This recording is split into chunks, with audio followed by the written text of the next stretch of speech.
perombakan kabinet Indonesia Bersatu dan kedekatan antara partai oposisi PDIP dan partai pemerintah Partai Demokrat kembali hangat diperbincangkan. Isu tentang reshuffle kabinet paling tidak dapat kita baca dalam beberapa perspektif. Pertama, dalam perspektif kepentingan partai mitra koalisi, terutama Golkar, boleh jadi isu reshuffle itu sengaja dihembuskan untuk memperkuat posisi tawar partai koalisi di hadapan presiden. Dan ini terbukti terjadi selama 5 tahun yang lalu pada era pemerintahan Yudhoyono Yusuf Kala. Cukup banyak partai-partai mitra koalisi, terutama partai Golkar, menekan presiden melalui isu reshuffle kabinet.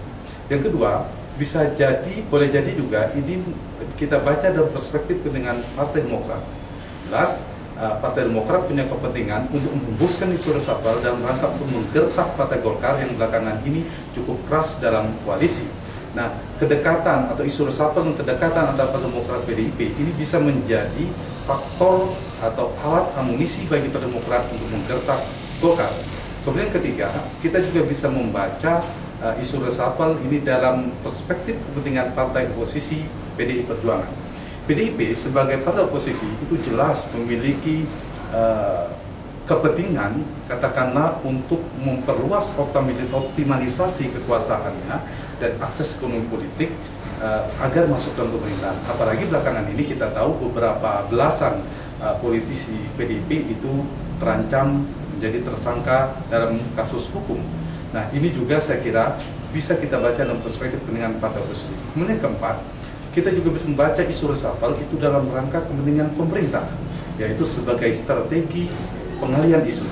Boleh jadi isu reshuffle sengaja dimunculkan, dihembuskan secara kencang dalam rangka untuk mengalihkan isu, terutama isu hukum, kemudian mafia pajak dan sebagainya yang belum tuntas hingga saat ini, bisa jadi dalam rangka strategi pengalihan isu seperti itu.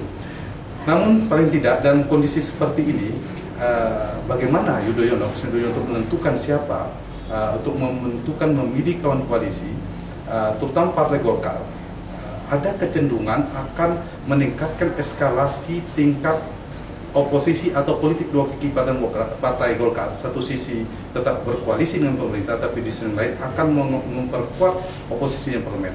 Apalagi kita tahu bahwa Golkar di era kepemimpinan Abu Rizal Bakri atau Ical itu belum memiliki akses kekuasaan atau optimalisasi kekuasaan yang cukup besar.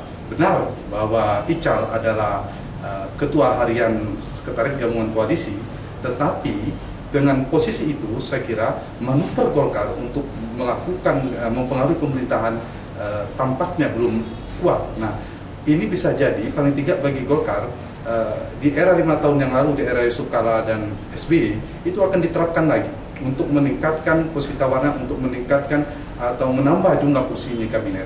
Apalagi Golkar misalnya sekarang katakanlah masih dalam posisi tersandera secara politik dengan kasus mafia pajak yang ada kaitannya dengan perusahaan Abu Rizal Bakri yang menguasai saham perusahaan tersebut. Nah, ini kondisi seperti ini, pada titik inilah kemungkinan eskalasi atau daya oposisi Golkar, politik dua kaki Golkar itu akan semakin kuat di satu sisi. Tapi sisi yang lain saya kira Presiden Yudhoyono juga mempertimbangkan bahwa gaya oposisi PDIP di pemerintahan itu relatif lebih lunak di 5 tahun dibandingkan 5 tahun yang lalu. Meskipun misalnya Megawati, ketua umum PDIP, kerap melakukan kritik tajam keras terhadap pemerintah, tetapi kerap juga dinetralisir dengan sikap akomodatif, bersahabat, kompromistik yang dilakukan oleh Pak Taufik Kimas. Dalam posisi seperti ini saya kira menjadi tepat bagi SBY untuk menentukan itu. Tetapi tetap saja faktor Megawati itu sangat menentukan apakah PDIP akan bergabung atau tidak dalam pemerintahan. Jadi saya kira kita akan melihat momentum ini, siapapun akan masuk ke koalisi atau keluar dari koalisi, semua memiliki risiko politik. Ada keuntungan, ada kerugiannya, baik bagi Demokrat, bagi Golkar, bagi PDIP. Tetapi saya kira ini momentum yang cukup strategis bagi Presiden Yudhoyono untuk menentukan siapa yang layak jadi berkoalisi dan partai mana pula yang pantas dikeluarkan dari koalisi. Kita tunggu saja apakah Megawati dan PDIP itu betul-betul bersedia atau akan masuk dalam pemerintahan. Di sisi yang lain juga kita akan menunggu apakah Presiden Yudhoyono betul-betul memiliki nyali politik cukup besar untuk mengeluarkan Golkar dari koalisi. Karena kita mengharapkan Golkar dari koalisi itu hampir mustahil, karena Golkar tidak pernah jauh dari kekuasaan. Saya termasuk yang meragukan itu, tapi sekaligus mengharapkan itu terjadi. Terima kasih.